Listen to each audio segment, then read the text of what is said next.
Chers auditeurs, bonjour. Nous allons aujourd'hui parler de la vie quotidienne sous Staline. N'oubliez pas de liker et de vous abonner pour être au courant des prochaines vidéos d'histoire. Donc déjà, nous allons parler de la surveillance en général. Sous Staline, la surveillance ne vient pas seulement de l'État. Elle ne se limite pas à la police. Elle ne se limite pas aux agents visibles. Elle est partout. Dans la rue, dans les immeubles, dans les lieux de travail. Et surtout, elle passe par les gens, les voisins, les collègues, les amis. Tout le monde peut devenir informateur. Pas forcément par conviction, souvent par peur. Parce que dans ce système, dénoncer peut protéger. Et ne pas dénoncer peut condamner. Une remarque suffit, une phrase mal formulée, une critique du régime, un soupir face à une pénurie, même une blague. Tout peut être interprété, tout peut être rapporté. Les lettres anonymes sont fréquentes. On écrit un nom, on écrit un comportement suspect. Et cela déclenche la machine, une machine froide, impersonnelle, mais terriblement efficace. Puis il y a la nuit, toujours la nuit, parce que la nuit isole, parce que la nuit fait peur.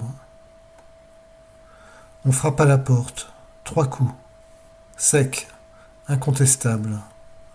Personne ne résiste, parce que résister n'a pas de sens. À partir de ce moment, la personne disparaît du quotidien. Et les autres font semblant de ne pas voir.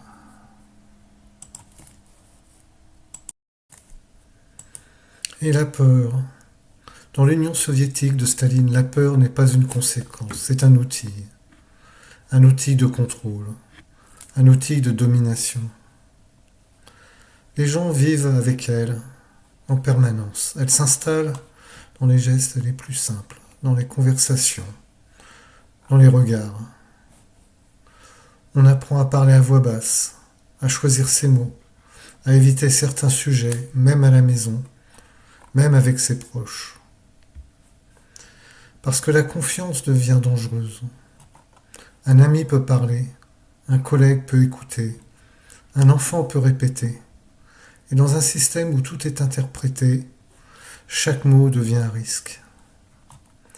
Alors les gens s'adaptent, ils développent des réflexes, ils observent avant de parler, ils testent les réactions, ils restent prudents. Mais cette prudence a un prix. Elle isole, elle empêche les relations sincères, elle transforme les individus. Et petit à petit, elle devient normale, invisible, mais omniprésente. C'était ainsi sous Staline, vivre sous la peur, en permanence, 24 heures sur 24. Même avec la peur de faire un cauchemar, de dire des choses que l'on n'aurait pas souhaité dire. Et la propagande, que dire de la propagande? Dans les rues, les affiches sont partout. Des images fortes, des couleurs vives, des visages confiants. Staline, le petit père des peuples, quelle ironie, est omniprésent. Son visage est connu de tous. Il est représenté comme un guide, un protecteur, un père. Beaucoup regrettent de l'avoir adulé. Dans les journaux, il ne se trompe jamais. Dans les livres, il est toujours au centre des réussites. Dans les discours, il incarne l'avenir. C'est ironique. Mais cette image est construite, elle est fabriquée. La réalité est différente. Les mauvaises nouvelles disparaissent, les échecs ne sont pas mentionnés. Les difficultés sont ignorées.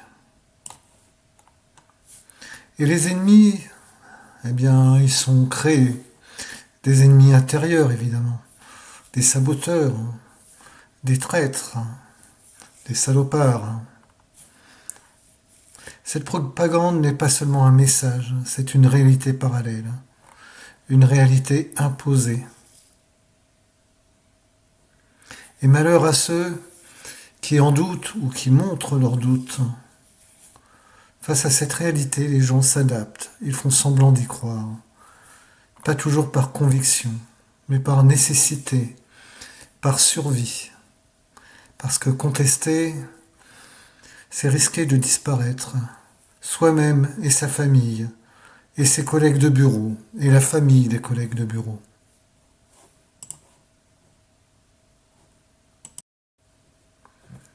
Et l'histoire, parlons de l'histoire. Sous Staline, le contrôle ne concerne pas seulement le présent, il s'étend au passé. L'histoire devient un outil que l'on modifie, que l'on ajuste, que l'on réécrit. Des photographies sont retouchées, des visages disparaissent. Des hommes qui étaient autrefois proches du pouvoir, sont effacés, comme s'ils n'avaient jamais existé. Des dirigeants importants deviennent soudainement des traîtres. Leur nom disparaît des livres, leur image disparaît des archives. Et personne ne peut vérifier, parce que toutes les sources sont contrôlées. Alors les gens s'adaptent, ils survivent, ils apprennent à accepter la nouvelle version, même si elle contredit la précédente. Mais cette adaptation crée une instabilité profonde, parce que si le passé peut changer, alors rien n'est vraiment certain. On ne sait pas de quoi sera fait le lendemain. Et dans ce monde incertain, le doute devient dangereux. Surtout, laissez penser aux autres que l'on doute. Il ne faut surtout pas le montrer. Alors évidemment, on peut parler de grande terreur. Tout le monde a peur, tout le monde est terrifié. Tout le monde se dit que d'une minute à l'autre, il peut être arrêté. Entre 36 et 38, la peur atteint son apogée. Les arrestations deviennent massives. Elles touchent toutes les catégories de la population. Des responsables politiques, des militaires, mais aussi des citoyens ordinaires. Les accusations sont simples, ils ne s'embarrassent pas de détails. Ennemis du peuple, très vague, espion, saboteur. Pas de détails. Général. Des mots vagues, mais des conséquences définitives. Les arrestations se font rapidement, sans explication, sans preuve. Les familles ne savent pas, elles attendent. Parfois des années. Et dans cette période, personne n'est en sécurité. Tout le monde a peur. Pas même ceux qui participent au système. Pas même ceux qui appliquent les ordres. La peur devient totale et générale. Toutes les couches de la société sont terrifiées. Elles n'osent pas bouger, elles n'osent pas parler. Et certains accusés ont la chance de passer devant des tribunaux. Enfin, si on peut appeler ça la chance, car ces procès ne sont pas faits pour juger. Ils sont faits pour convaincre. Pas convaincre les juges, ni le condamné. Convaincre le public. Convaincre la population. Il y a des individus dangereux dans la société qui menacent la société, communiste, staliniste. Les accusés avouent, toujours. Mais ces aveux ne sont pas spontanés. Ils sont obtenus par la pression, par la fatigue, par la violence. Les accusés récitent un scénario, un récit déjà écrit. Ils reconnaissent des crimes qu'ils n'ont pas commis. Ils accusent d'autres personnes. Et une fois le procès terminé, la sentence est appliquée. Rapidement, sans appel. Et le cycle recommence. Et les personnes disparaissent. Leurs familles n'ont plus de nouvelles, leurs voisins n'osent pas demander des nouvelles. Après tout, ce sont des traîtres à la patrie. Ce serait suspect de demander des nouvelles des traîtres. Le goulag. Oui, pour beaucoup, le goulag devient la destination.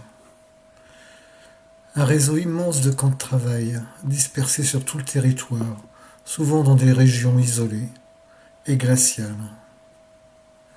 Les conditions y sont extrêmes. Le froid, la faim, la fatigue. Les prisonniers travaillent dans les mines, dans les forêts, sur des chantiers gigantesques. Le travail est dur, les moyens sont limités, les corps s'épuisent. Et pourtant, le système continue.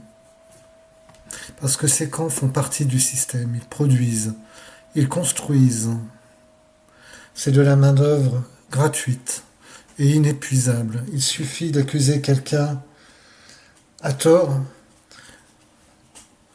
d'une accusation générique et cela fait un travailleur gratuit, mais à un coût humain immense. Et la vie quotidienne dans tout ça? Que deviennent les gens dans leur vie quotidienne? Malgré tout cela, la vie continue, dans la peur, la terreur, le secret. Les gens se lèvent chaque matin, ils vont travailler, ils font la queue. Oui, ils font beaucoup la queue. Les files d'attente sont longues, pour du pain, pour du charbon, pour des produits essentiels. Attendre devient une habitude, une partie du quotidien. On quitte son travail pour aller faire la queue, pour acheter une miche de pain, un peu de café. Mais ce qui pèse le plus, ce n'est pas l'attente. C'est l'incertitude. Ne pas savoir, ne pas comprendre. Peut-être y aura-t-il de l'approvisionnement. Peut-être pas. Peut-être y aura-t-il quelque chose que l'on n'attendait pas, qui ne servira à rien. On ne sait pas ce qu'on va manger le soir. Et vivre avec cette tension permanente est insupportable, mais cela devient une habitude.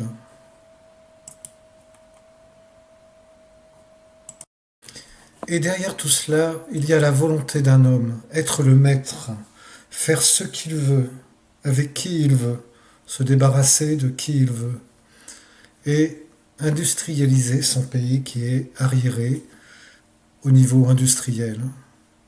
Et le pays change rapidement. Des usines apparaissent, des villes se développent.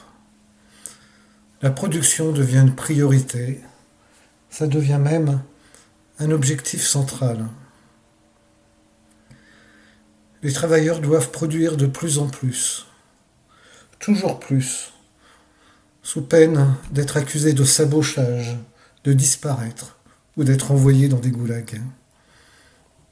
Les quotas sont élevés, parfois irréalistes, poussés par des petits fonctionnaires qui ont peur pour leur avenir et qui veulent être bien vus. Ne pas les atteindre peut être considéré comme une faute. Alors les travailleurs s'adaptent, ils accélèrent le rythme, ils prennent des risques. Parce que dans ce système, la performance est liée à la loyauté. Si vous n'êtes pas performant, vous n'êtes pas loyal. Si vous n'êtes pas loyal, vous êtes un opposant. Et vous allez dans un goulag.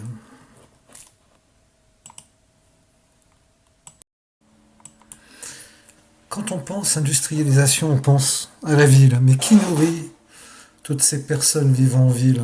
Ce sont les gens à la campagne. Et dans les campagnes, la situation est encore plus difficile. Pire que pire. Les terres sont collectivisées. Les paysans perdent leurs biens et leur autonomie, leur liberté. Ils doivent travailler pour le collectif, comme des fourmis. Mais les récoltes ne suffisent pas toujours. Dans certaines régions, la famine s'installe. Les gens manquent de nourriture, ils souffrent. mais on ne peut pas en parler. Parce que reconnaître la famine, c'est reconnaître un échec. Et s'il y a un échec, il faut des responsables. Et ces responsables, comme d'habitude, finissent au goulag. Et alors, comme dans toute dictature où la terreur règne, où l'arbitraire règne, où l'on peut être arrêté et disparaître en quelques minutes, la solitude règne. Dans cette société, la confiance disparaît. Les relations deviennent prudentes, superficielles. On évite de se livrer, on évite de s'exposer, on évite de se mettre en danger. Parce qu'un lien peut devenir un danger. Si votre ami est accusé de trahison, alors vous êtes son ami, vous êtes également accusé de trahison et toute votre famille avec. Alors chacun se protège. Et peu à peu, la solitude s'installe. Vous êtes seul contre le monde entier. Le monde, vous êtes entouré de délateurs. Vous êtes entouré de gens qui vous épient, qui épient vos moindres mots, qui épient vos soupirs.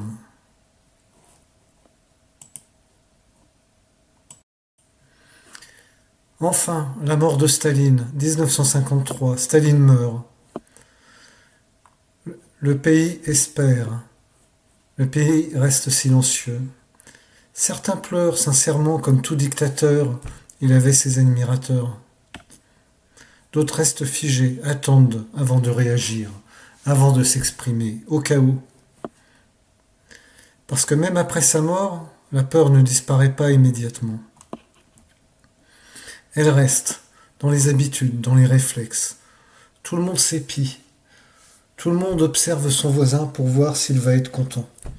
La seule réaction disponible, c'est la tristesse et les pleurs, pour montrer à tout le monde que l'on aimait Staline. Et il faudra du temps pour que cette peur s'efface. Voilà la fin de ma vidéo sous la vie sous Staline.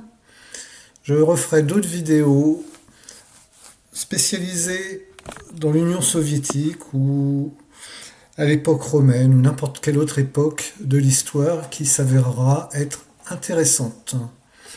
À bientôt et n'hésitez pas à vous abonner et à liker pour être prévenu de la prochaine sortie. À bientôt.